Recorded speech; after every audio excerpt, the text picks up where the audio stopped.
അപ്പോൾ നമ്മൾ ഈ ക്ലാസ്സിൽ എന്ത് ഡിസ്കസ് ചെയ്യാമെന്നാണ് പറഞ്ഞത്? 12ൻ്റെ സ്ക്വയറും 13ൻ്റെ സ്ക്വയറൊക്കെ എങ്ങനെ കാണുക എന്നാണല്ലേ. അപ്പോൾ കഴിഞ്ഞ വീഡിയോയിൽ എന്താണ് നമ്മൾ ഡിസ്കസ് ചെയ്തത്? 11ൻ്റെ സ്ക്വയർ എന്താണ് പെർഫെക്റ്റ് സ്ക്വയർ, അപ്പോൾ എങ്ങനെയാണ് 11ൻ്റെ സ്ക്വയർ കാണുക, സെൽ അറേഞ്ച്മെൻറ്റ് വഴി നമുക്ക് എങ്ങനെ മൾട്ടിപ്ലൈ ചെയ്യാതെ എങ്ങനെ ഒരു ചിത്രം വരച്ചിട്ട് കാണാം എന്നൊക്കെ പഠിച്ചു അല്ലേ. അപ്പോൾ അത് കാണാത്തവർ ആ വീഡിയോ പോയി കാണുക, എന്നിട്ട് ഈ വീഡിയോ കാണുക കേട്ടോ. അപ്പോൾ അതിൻ്റെ കണ്ടിന്യൂഷനാണിത്. അപ്പോൾ ഇനി 12ൻ്റെ സ്ക്വയർ നമുക്ക് എങ്ങനെ കാണാമെന്ന് നോക്കാം. 12ൻ്റെ സ്ക്വയർ നമുക്ക് എങ്ങനെ കാണാമെന്ന് നോക്കണം. ഓക്കെ, അപ്പോൾ 12ന് നമുക്ക് എങ്ങനെ എഴുതാം? 12നെ 10+2 എന്ന് എഴുതിക്കൂടെ അല്ലേ? അപ്പോൾ സെൽ അറേഞ്ച്മെൻറ്റ് വഴി എങ്ങനെ ചെയ്യുക? സെൽ അറേഞ്ച്മെൻറ്റ് എന്ന് പറഞ്ഞാൽ എങ്ങനെയാണ്? ഇതൊക്കെ ഓരോ സെല്ലാണ് അല്ലേ, അതുകൊണ്ടാണ് ഇതിന് എന്ത് പേര് വന്നത്? സെൽ അറേഞ്ച്മെൻറ്റ് എന്ന് പറയുന്നത്. അപ്പോൾ ഇതാണ് നമ്മൾ നേരത്തെ പറഞ്ഞ ചിത്രം. ഇങ്ങനെ ഒരു ചിത്രം വരച്ചിട്ട് നമുക്ക് കണ്ടുപിടിക്കാൻ പറ്റുന്ന നമ്മൾ നോക്കിയില്ലേ 11ൻ്റെ സ്ക്വയർ. അപ്പോൾ 12ൻ്റെ സ്ക്വയർ എങ്ങനെ കാണുക? 10+2 ആണ് അല്ലേ. അപ്പോൾ 10 ഇവിടെ എഴുതണം, 10 ഇവിടെ എഴുതണം, 2 ഇവിടെ എഴുതണം, അതേപോലെ 10 ഇവിടെ എഴുതണം, 2 ഇവിടെ എഴുതണം. അപ്പോൾ ഇനി ചെറുതായിട്ട് ഓരോ ലൈൻ വരച്ച് നോക്കുക, ഓരോ നമ്പറിനും ഓരോ ലൈന്. അത് നമുക്ക് എന്താ മനസ്സിലാവാനാ? ശരിക്കും ഇങ്ങനെ വരയ്ക്കേണ്ട ആവശ്യമുണ്ടോ? ഇല്ല. അപ്പോൾ 10ൻ്റെ ഇവിടുത്തെ ലൈന് 10ൻ്റെ ഇവിടുന്ന് വരുന്ന ലൈനുമായിട്ട് കൂട്ടിമുട്ടി അല്ലേ. അപ്പോൾ ഇവിടെ എന്ത് ചെയ്യണം? 10 × 10 ചെയ്യണം, അതായത് 10ൻ്റെ സ്ക്വയർ. 10ൻ്റെ സ്ക്വയർ എത്രയാ? 100. ഇനി ഇവിടെയോ? ഈ ലൈൻ എവിടെയാണ് ജോയിൻ്റ് ചെയ്യുന്നത്? ഇവിടെ 2ൻ്റെ ലൈനുമായിട്ട് കൂട്ടിമുട്ടുന്നുണ്ട് അല്ലേ. അപ്പോൾ 10 × 2 ഇവിടെ ചെയ്യണം. 10 × 2 എത്രയാ? 20. ഇനി ഇവിടെയോ? 2ൻ്റെ ലൈന് ഇവിടെ 10ൻ്റെ ലൈനാണ് വരുന്നത് അല്ലേ. അപ്പോൾ 2 × 10 എത്രയാ? അത് 20. ഇനി ഇവിടെ എന്താ ചെയ്യുക? 2 × 2 എത്രയാ? 4. ഇനി ഇത് ആഡ് ചെയ്തിട്ടാണ് ഇപ്പുറത്തെ കുളത്തിൽ എഴുതേണ്ടത് അല്ലേ. 100 കൂടി 20 ആഡ് ചെയ്ത് എത്രയായി? 120. 20 കൂടെ 4 ആഡ് ചെയ്ത് എത്രയായി? 24. ഇനി 120ഉം 24ഉം കൂടി ആഡ് ചെയ്താൽ നമുക്ക് എന്ത് കിട്ടും? 144 എന്ന് കിട്ടും. അപ്പോൾ 12ൻ്റെ സ്ക്വയർ എത്രയാണ്? 144. ഇനി നമുക്ക് കിട്ടിയ ഉത്തരം ശരിയാണോ എന്ന് ചെക്ക് ചെയ്ത് നോക്കാം. അപ്പോൾ എന്താ?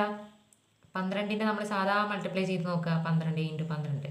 ഈ 2 4, ഒരു 2 2, ഓരണ്ട് 2, ഓരോന്ന് 1. അപ്പോഴും നമുക്ക് എത്ര കിട്ടി? 144 കിട്ടുന്നുണ്ട് അല്ലേ. അപ്പോൾ നമ്മൾ ഉത്തരം എന്താണ്? ശരിയാണ്. ഇനി 13ൻ്റെ സ്ക്വയർ കാണാം. 13ൻ്റെ സ്ക്വയർ എങ്ങനെ കാണുക? 13 നമുക്ക് എങ്ങനെ എഴുതാം? 10+3 എന്ന് എഴുതാം അല്ലേ. അപ്പോൾ ഇനി സെല്ല് വരച്ചിട്ട് എങ്ങനെ ചെയ്യുക? സെല്ല് വരയ്ക്കുക.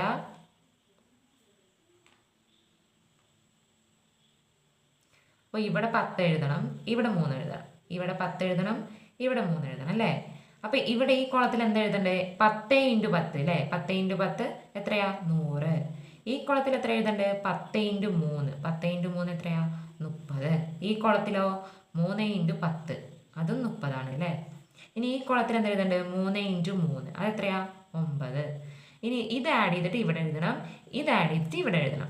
ഇത് ആഡ് ചെയ്ത് എത്ര കിട്ടും? 100 + 30 130 അല്ലേ. ഇവിടെ ആഡ് ചെയ്ത് എത്ര കിട്ടും? 30 + 9 39. ഇനി ഇത് 2 ആഡ് ചെയ്ത് നമുക്ക് എന്ത് കിട്ടും? 169 എന്ന് കിട്ടില്ലേ. 169. അപ്പോൾ 13ൻ്റെ സ്ക്വയർ എത്രയാണ്? 169. ഇനി ഇത് കറക്റ്റ് ആണോ എന്ന് നോക്കണ്ടേ? എങ്ങനെയാണ് കറക്റ്റ് ആണോ എന്ന് നോക്കുക? 13 × 13 നമ്മൾ സാധാ മൾട്ടിപ്ലിക്കേഷൻ ചെയ്യണ പോലെ ചെയ്ത് നോക്കുക അല്ലേ. അപ്പോൾ എത്ര? 3 3 9, ഒരു 1 3, ഒരു 3 3, ഓരോന്ന് 1. അപ്പോൾ എന്താ? 169 കിട്ടുന്നുണ്ട് അല്ലേ. അപ്പോൾ നമ്മൾ ചെയ്യുന്ന മെത്തേഡ് എന്താണ്? കറക്റ്റാണ്. അപ്പോൾ നമുക്ക് ഇങ്ങനെ മൾട്ടിപ്ലിക്കേഷൻ അല്ലാതെയും നമുക്ക് എന്താ സെൽ അറേഞ്ച്മെൻറ്റ് വഴി കണ്ടുപിടിക്കാം എന്നാണ് ഇപ്പോൾ നമ്മൾ പഠിച്ചത് അല്ലേ. അപ്പോൾ നമുക്ക് 14ൻ്റെ കൂടി ചെയ്ത് നോക്കാം അല്ലേ. 14ൻ്റെ സ്ക്വയർ എങ്ങനെ കാണുക? 14 എങ്ങനെ എഴുതാം? 10+4 എന്ന് എഴുതാം. ഇനി സെല്ല് വരയ്ക്കുമ്പോൾ എങ്ങനെ വരയ്ക്കുക? 4 കോളം, ഇവിടെ 2 എണ്ണം. അപ്പോൾ ഇവിടെ 10 എന്ന് എഴുതും, ഇവിടെ 4 എന്ന് എഴുതും, ഇവിടെ 10 എന്ന് എഴുതും, ഇവിടെ 4 എന്ന് എഴുതും. ഇനി 10 × 10 100, 10 × 4 40, 4 × 10 40, 4 × 4 16. 100 + 40 എത്രയാ? 140. 40 + 16 എത്രയാ? 56. ഇനി ഇത് ആഡ് ചെയ്യുമ്പോൾ എത്ര കിട്ടും? 6 9 1 196 എന്ന് കിട്ടും അല്ലേ. ഇനി ഇത് നമ്മുടെ ശരിയാണോ നോക്കണ്ടേ. അപ്പോൾ 14 × 14 4 4 16 6 ബാക്കി 1 ഒരു 4 4 4 1 5 ഒരു 4 4 ഓരോന്ന് 6 9 1 കിട്ടണില്ലേ? ഇത് നിങ്ങൾക്ക് മനസ്സിലാവാനാണ് കേട്ടോ ഇങ്ങനെ ചെയ്ത് കാണിച്ചു തന്നത്. നമുക്ക് ചാപ്റ്ററിൽ എങ്ങനെ പഠിക്കാനുള്ളൂ? ഈ സെൽ അറേഞ്ച്മെൻറ്റ് വഴി എങ്ങനെയാണ് കണ്ടുപിടിക്കുക എന്നേ പഠിക്കണുള്ളൂ. അപ്പോൾ നമുക്ക് എന്താ കിട്ടിയത്? ഇപ്പം 12ൻ്റെയും 13ൻ്റെയും 14ൻ്റെയും സ്ക്വയർ നമ്മൾ കണ്ടുപിടിച്ചു അല്ലേ? അപ്പോൾ ഇതേപോലെ നമ്മൾ എന്ത് ചെയ്യണം? 15ൻ്റെയും 16ൻ്റെയും 17ൻ്റെയും അങ്ങനെ 19 വരെ 20ൻ്റെ നമുക്ക് ചെയ്യാൻ അറിയാമല്ലോ. 20ൻ്റെ എങ്ങനെ ചെയ്യുക? 20ൻ്റെ നമുക്ക് പെട്ടെന്ന് ചെയ്യാം അല്ലേ?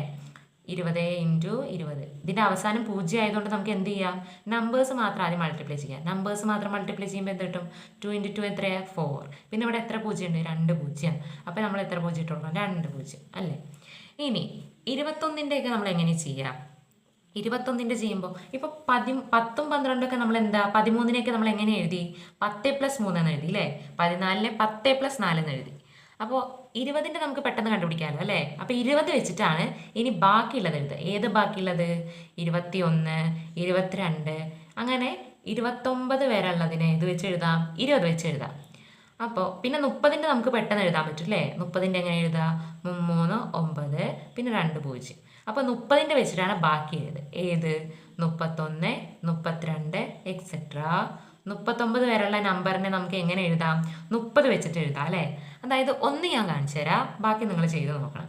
21ൻ്റെ സ്ക്വയർ എങ്ങനെ കാണുക? 21നെ എങ്ങനെ എഴുതാം? 20 + 1 എഴുതാം അല്ലേ? സെല്ല് വരയ്ക്കുമ്പോൾ ഏതൊക്കെ എവിടെ എഴുതണം? 20 എവിടെ എഴുതണം? 1 എഴുതണം. 20 ഇവിടെ എഴുതണം, 1 ഇവിടെ എഴുതണം. ഇനി 20 ഇവിടെ എഴുതണം, 1 ഇവിടെ എഴുതണം. 20 × 20 എത്രയാ? 2 × 2 എത്രയാ? 4. പിന്നെ എത്ര? 2 0 അല്ലേ? 20 × 1 20. 1 × 20 20. 1 × 1 1. ഇനി ഇത് ആഡ് ചെയ്തിട്ട് ഇവിടെ എഴുതണം. 400ഉം 20 ആഡ് ചെയ്ത് എത്ര? 420. 20 1 ആഡ് ചെയ്ത് എത്ര? 21. ഇനി ഇതിൻ്റെ ഉത്തരം എത്ര കിട്ടുക? ഇത് ആഡ് ചെയ്ത് എത്ര കിട്ടും? 441. അപ്പോൾ 21ൻ്റെ സ്ക്വയർ എത്രയാ? 441. ഇനി ഇതേപോലെ മൾട്ടിപ്ലൈ ചെയ്ത് ചെക്ക് ചെയ്യേണ്ട ആവശ്യമുണ്ടോ? ഇല്ല. നമ്മൾ 3 എണ്ണത്തിൽ ചെക്ക് ചെയ്ത് നോക്കിയില്ലേ? അപ്പോൾ എന്താ?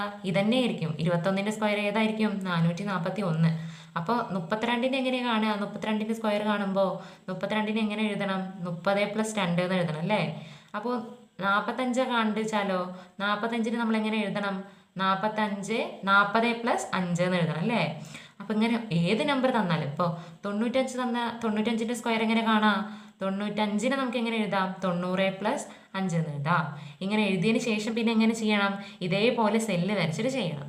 ഇനി നമ്മൾ അടുത്ത ക്ലാസ്സിൽ എന്താണ് ഡിസ്കസ് ചെയ്യാൻ പോകുന്നത്?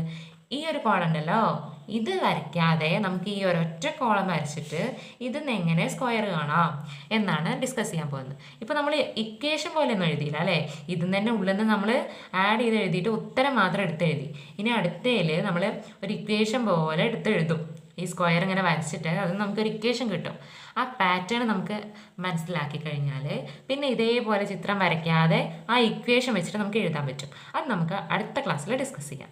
അപ്പോൾ ഇതിൽ വല്ല സംശയം ഉണ്ടെങ്കിൽ കമൻറ്റ് ബോക്സിൽ പറയണേ.